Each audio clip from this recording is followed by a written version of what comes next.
ನೆರೆ ಹೊರೆ ಆಗಬಾರ್ದು, ಅದು ನೆಮ್ಮದಿಗೆ ಬರೆ ಹಾಕಬಾರ್ದು. ಅದು ಮನೆಯಾದರೂ ಅಷ್ಟೇ, ಪಕ್ಕದ ದೇಶವಾದರೂ ಅಷ್ಟೇ. ಬಗಲ್ ಮೇ ದುಶ್ಮನ್ ಅಂತಾರಲ್ಲ, ಹಾಗೆ ಚೀನಾ ತನ್ನ ಅಕ್ಕಪಕ್ಕದ ದೇಶಗಳ ಮೇಲೆ ದಂಡೆತ್ತಿ ಬರ್ತಾ ಇದೆ. ಭಾರತ ಆಯಿತು, ತೈವಾನ್ ಮತ್ತು ಜಪಾನ್ ಮೇಲೂ ಕೂಡ ಮಿಸೈಲ್ಗಳನ್ನು ಎಸ್ತಿರುವ ಡ್ರ್ಯಾಗನ್ ಯುದ್ಧದ ಕಡು ಮೋಹ ತೋರ್ತಾ ಇದೆ. ಅಟ್ ದಿ ಸೇಮ್ ಟೈಮ್ ವಿಶ್ವ ಸಮುದಾಯದಿಂದಲೂ ಚೀತು ಅಂತ ಅನ್ನಿಸ್ಕೊಳ್ತಾ ಇದೆ.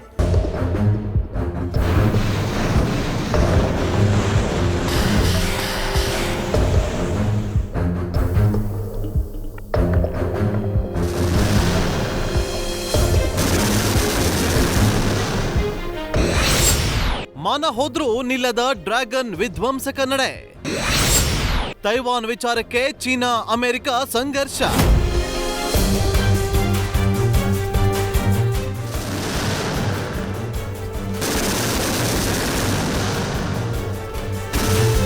ದುರಹಂಕಾರಿ, ದುರುಳ, ನಯವಂಚಕ, ಈ ಬಗಲಲ್ಲಿನ ಈ ವೈರಿ ಚೀನಾ ಎಂಬ ರಾಕ್ಷಸನಿಗೀಗ ಮೈತುಂಬ ವಿಷ, ದ್ವೇಷ. ಜಪಾನ್ ತೈವಾನ್ ಮೇಲಿನ ಮಿಸೈಲ್ ದಾಳಿ ಅದಕ್ಕೆ ಎಕ್ಸಾಂಪಲ್.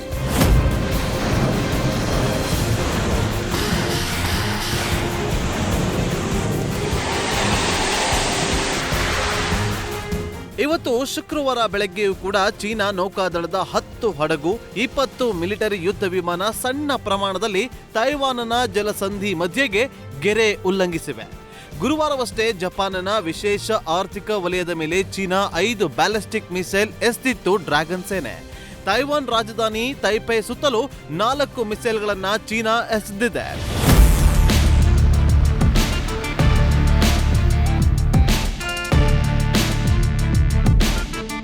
ತೈಪೆ ಸುತ್ತಲೂ ಚೀನಾ ಸೇನೆ ಈ ಹಿಂದೆಂದೂ ನಡೆಸದ ರೀತಿ ಶಸ್ತ್ರಾಭ್ಯಾಸ ನಡೆಸ್ತಾ ಇದೆ. ಆ ಮೂಲಕ ತೈವಾನ್ಗೆ ಚೀನಾ ಪ್ರಬಲ ಪ್ರಚೋದನೆ ನೀಡ್ತಾ ಇದೆ. ಯುದ್ಧ ವ್ಯಾಮೋಹಿ ಚೀನಾ ನಡೆಗೆ ಅಮೆರಿಕ, ಜಪಾನ್ ಮತ್ತು ಯುರೋಪ್ ರಾಷ್ಟ್ರಗಳೆಲ್ಲ ಕಟುವಾಗಿ ಖಂಡಿಸಿವೆ.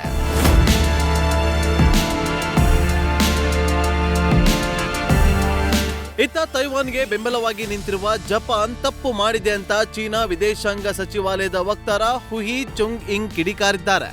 ಅದೇ ಕಾರಣಕ್ಕಾಗಿಯೇ ಜಪಾನ್ ಮೇಲೆ ಡ್ರ್ಯಾಗನ್ ಮಿಸೈಲ್ ದಾಳಿ ನಡೆಸಿದೆ.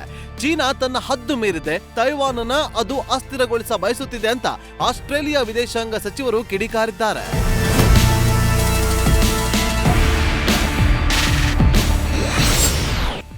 ಚೀನಾ ಬ್ಯಾಲಿಸ್ಟಿಕ್ ಮಿಸೈಲ್ಗಳಿಂದ ದಾಳಿ ಮಾಡ್ತಿದೆ. ಫೈಟರ್ ಜೆಟ್ ಯುದ್ಧ ನೌಕೆಗಳು ತೈವನ್ನ ಸುತ್ತುವರೆದಿವೆ. ಜಗತ್ತಿನ ಅತಿ ಬ್ಯುಸಿ ನೌಕಾ ವರ್ಗಗಳಲ್ಲಿ ಕೆಲವೊಂದು ತೈವನ್ನಲ್ಲಿವೆ. ಇವುಗಳನ್ನೀಗ ಡೇಂಜರ್ ಝೋನ್ಗಳೆಂದು ಘೋಷಿಸಲಾಗಿದೆ. ತೈವನ್ಗೆ ಯುಎಸ್ ಹೌಸ್ ಸ್ಪೀಕರ್ ಭೇಟಿ ಶಾಂತಿಯುತವಾಗಿತ್ತು. ಚೀನಾ ಸೇನೆಯ ಆಕ್ರಮಣಕಾರಿ ನಡೆ ಸಮರ್ಥನೀಯವಲ್ಲ. ತೈವನ್ ಜೊತೆಗಿನ ಅಮೆರಿಕ ಬಾಂಧವ್ಯ ನಿಲ್ಲದು. ಆದರೆ ನಾವಿಂದು ಚೀನಾ ಯುದ್ಧೋನ್ಮಾದಕ್ಕೆ ಪ್ರಚೋದನೆಗೊಳ್ಳಲ್ಲ. ಚೀನಾ ತೈವನ್ ಮಧ್ಯ ಯುದ್ಧದ ಕಾರ್ಮೋಡ ಉಲ್ಬಣಗೊಳ್ಳುತ್ತಿದೆ. ಚೀನಾದ ನಡೆ ಖಂಡನಾರ್ಹ.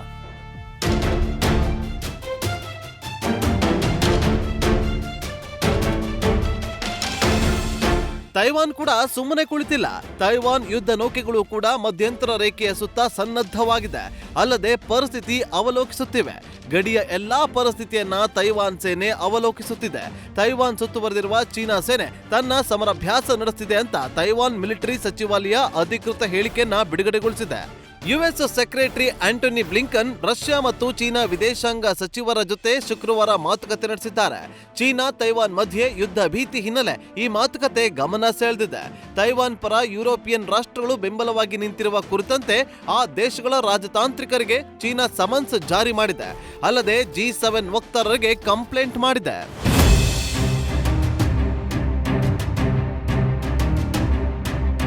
ಮತ್ತೊಂದೆಡೆ ಇವತ್ತು ಟೋಕಿಯೋದಲ್ಲಿ ಅಮೆರಿಕ ಹೌಸ್ ಸ್ಪೀಕರ್ ಮಾತನಾಡಿ ತೈವಾನ್ ಅನ್ನ ಕೈ ಬಿಡಲ್ಲ ಅಂದಿದ್ದಾರೆ.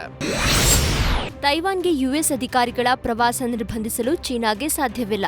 ಆ ಮೂಲಕ ತೈವಾನ್ ಒಂಟಿಯಾಗಿ ಕಟ್ಟಿಹಾಕಲಾಗಲ್ಲ. ಅದಕ್ಕೆ ನಾವು ಬಿಡುವುದಿಲ್ಲ. ಚೀನಾ ಪ್ರವಾಸ ನಿರ್ಬಂಧಿಸಲು ಆಗೋದಿಲ್ಲ.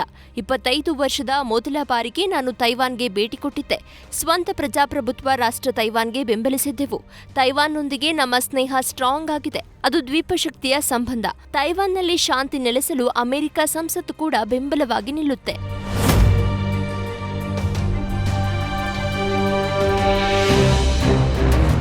ಮತ್ತೊಂದೆಡೆ ಚೀನಾ ದ್ವೀಪದ ಮೇಲೆ ಮಿಸೈಲ್ಗಳ ದಾಳಿ ನಡೆಸುತ್ತಿದ್ದಂತೆಯೇ ನೆರೆಯ ರಾಕ್ಷಸ ಅಂತ ತೈವಾನ್ ಕಿಡಿಕಾರಿದೆ. ಜಲಸಂಧಿ ಮತ್ತು ಇತರ 6 ಪ್ರದೇಶಗಳ ಮೇಲೆ ಚೀನಾ ಸೇನಾ ಸಮರಾಭ್ಯಾಸದ ಮೂಲಕ ಪ್ರಚೋದನೆ ಒಡ್ಡುತ್ತಿದೆ. ಇದು ಬೇಜವಾಬ್ದಾರಿತನದ ವರ್ತನೆ, ಶಾಂತಿ ಮತ್ತು ಸ್ಥಿರತೆ ಕಾಪಾಡಿಕೊಳ್ಳಬೇಕೆಂಬ ದೂರದೃಷ್ಟಿಯ ಗುರಿಗೆ ಇದು ಪೆಟ್ಟು ಅಂತ ಅಮೆರಿಕ ಹೇಳಿದೆ.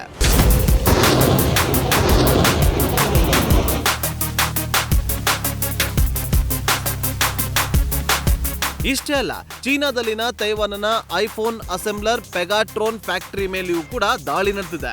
ಇದೇ ಫ್ಯಾಕ್ಟರಿಯ ಸಿಇಒ ತೈವಾನ್ನ ತೈಪೆಯಲ್ಲಿ ಇತ್ತೀಚೆಗೆ ಅಮೆರಿಕ ಹೌಸ್ ಸ್ಪೀಕರ್ ಅನ್ನ ಭೇಟಿಯಾಗಿದ್ರು. ಇದರಿಂದ ಕೆರಳಿದ ಚೀನಿಗಳು ಫ್ಯಾಕ್ಟರಿ ಮೇಲೆ ಅಟ್ಯಾಕ್ ಮಾಡಿದ್ದಾರೆ. ಚೀನಾದ ಈ ಗೂಂಡಾಗಿರಿ ಬುದ್ಧಿ ಕಲಿಸಲು ಅಮೆರಿಕವೂ ಸೇರಿದಂತೆ G7 ರಾಷ್ಟ್ರಗಳಲ್ಲದೆ ಯುರೋಪ್ ದೇಶಗಳು ಬೆಂಬಲವಾಗಿ ನಿಂತಿವೆ. News first bureau. News first ಪ್ರತಿಕ್ಷಣ.